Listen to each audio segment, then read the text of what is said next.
Aksi kekerasan yang dilakukan oleh kelompok kriminal bersenjata, KKB, dari Organisasi Papua Merdeka, OPM, terus menjadi mimpi buruk yang belum usai. Baru-baru ini, mereka mengklaim telah menewaskan 17 pendulang emas di Kabupaten Yahukimo, Papua Pegunungan. Kelompok ini beralasan bahwa para korban merupakan anggota TNI yang menyamar sebagai warga sipil. Tindakan kekerasan tersebut langsung memicu kemarahan Presiden Prabowo Subianto. Menyikapi eskalasi yang semakin memburuk, Presiden segera memerintahkan penambahan pasukan TNI ke wilayah Papua untuk memperketat pengamanan. Tidak mengherankan, semenjak itu, bentrokan bersenjata antara aparat keamanan dan kelompok KKB OPM pun kian sering terjadi di berbagai titik.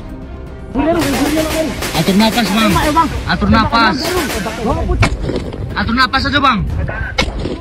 Pek. Kau itu. Ada lagi. Banyak, Bang. Siram, ayo. Terus. Banyak, Bang. Enggak sampai. Bang, maju ke selatan. Tahan. Udah ada. Baru ke kanan. Pergerakan OPM dalam beberapa waktu terakhir memang menunjukkan peningkatan aktivitas yang cukup mengkhawatirkan. Salah satu contohnya, Satgas Operasi Damai Kartens mengungkapkan keberhasilan mereka dalam menggagalkan transaksi jual beli senjata api senilai fantastis, yakni 1,3 miliar rupiah. Senjata-senjata tersebut dikabarkan akan dipasok langsung kepada kelompok separatis di Papua. Menariknya, pengakuan atas upaya penyelundupan ini juga datang dari juru bicara OPM sendiri, Seppi Sambom. Namun pertanyaan yang muncul bukan sekadar soal jumlah senjata atau proses penyelundupannya, melainkan dari mana OPM mampu mendapatkan dana sebesar itu. Pertanyaan ini tentu wajar mengemuka.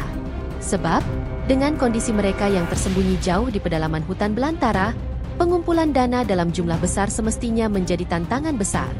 Namun kenyataannya, bukti bahwa mereka mampu membeli senjata senilai miliaran rupiah justru menimbulkan tanda tanya baru. Bagaimana mereka bisa mendapatkan uang sebanyak itu? Ternyata, sumber keuangan OPM tidak berhenti pada satu jalur saja. Kelompok ini diduga kuat juga mengandalkan penjualan ganja untuk membiayai aktivitas mereka. Dugaan itu mencuat setelah pihak TNI menemukan sebuah ladang ganja seluas 5.000 m, setara dengan luas area Monumen Nasional, yang dipenuhi sekitar 204 pohon ganja siap panen. Ladang ini diyakini menjadi salah satu sumber utama pemasukan bagi OPM untuk mendanai aksi-aksi bersenjata mereka di Papua. Klaim bahwa ladang ganja tersebut milik OPM tentu tidak muncul tanpa dasar. Saat melakukan penelusuran di area ladang, pihak TNI menemukan sebuah gubuk kecil berdiri tak jauh dari tanaman ganja itu. Menariknya, di dalam gubuk tersebut terdapat bendera bintang kejora, simbol khas perjuangan OPM. Temuan ini memperkuat dugaan bahwa ladang ganja tersebut memang dikelola oleh kelompok separatis Papua. Selain dari hasil perdagangan ganja, sumber pendanaan OPM juga diduga berasal dari aliran dana desa. Beberapa laporan bahkan menyebutkan bahwa dana desa menjadi salah satu sumber utama pemasukan kelompok separatis ini. Pada tahun 2019, Kapolda Papua saat itu, Inspektur Jenderal Polisi Paulus Waterpauw, mengungkapkan adanya indikasi penggunaan dana desa untuk mendukung aktivitas bersenjata OPM. Dugaan ini makin menguat setelah kejadian di Nduga, wilayah tempat pilot Susi Air, Philip Mertens, disandra selama lebih dari 3 bulan. Aparat kepolisian menemukan bukti bahwa sebagian dana desa di Nduga digunakan untuk membeli senjata bagi kelompok separatis.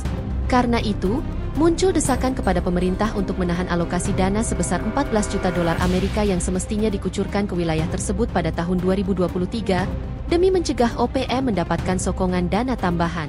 Pernyataan serupa juga disampaikan oleh juru bicara pemerintahan Kabupaten Nduga, Otto Mage. Ia mengakui bahwa dana desa memang kurang mendapatkan pengawasan yang ketat. Sementara pemerintah daerah pun tidak diberi kewenangan penuh untuk mengawasi penggunaannya. Kondisi ini, menurut Otomi, membuat dana desa rawan disalahgunakan, termasuk untuk pembelian senjata oleh kelompok separatis OPM. Di sisi lain, nama OPM juga sempat dikaitkan dengan Gubernur nonaktif Papua, Lukas NMB. Dugaan ini bermula dari penyelidikan Pusat Pelaporan dan Analisis Transaksi Keuangan, PPATK, yang menemukan adanya aliran dana tunai dari NMB ke sejumlah kasino judi, dengan nilai transaksi mencapai 55 juta dolar Amerika, atau sekitar 560 miliar rupiah dalam periode tertentu.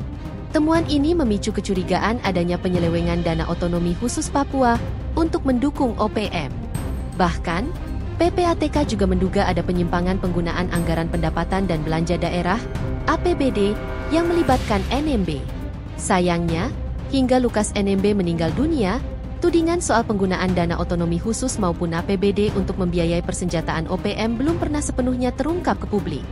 Jika benar kelompok OPM menggunakan dana otonomi khusus untuk membeli senjata, maka jumlah uang yang mereka kelola bisa jadi sangat besar.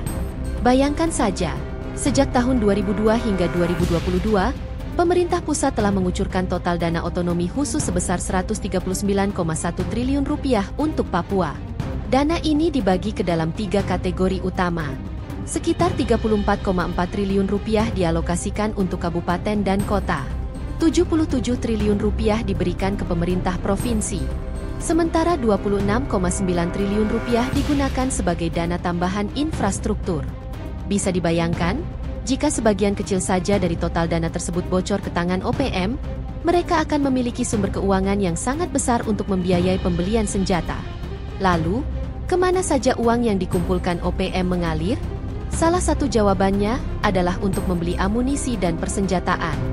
Dan dalam prosesnya, mereka tidak jarang bekerja sama dengan aparatur sipil negara. Tercatat, setidaknya ada 2 kasus besar yang melibatkan oknum pegawai negeri sebagai pemasok senjata ke kelompok separatis. Salah satu kasus terjadi pada September 2021, saat Satgas Nemangkawi menangkap seorang ASN dari pemerintah Kabupaten Yahukimo berinisial S.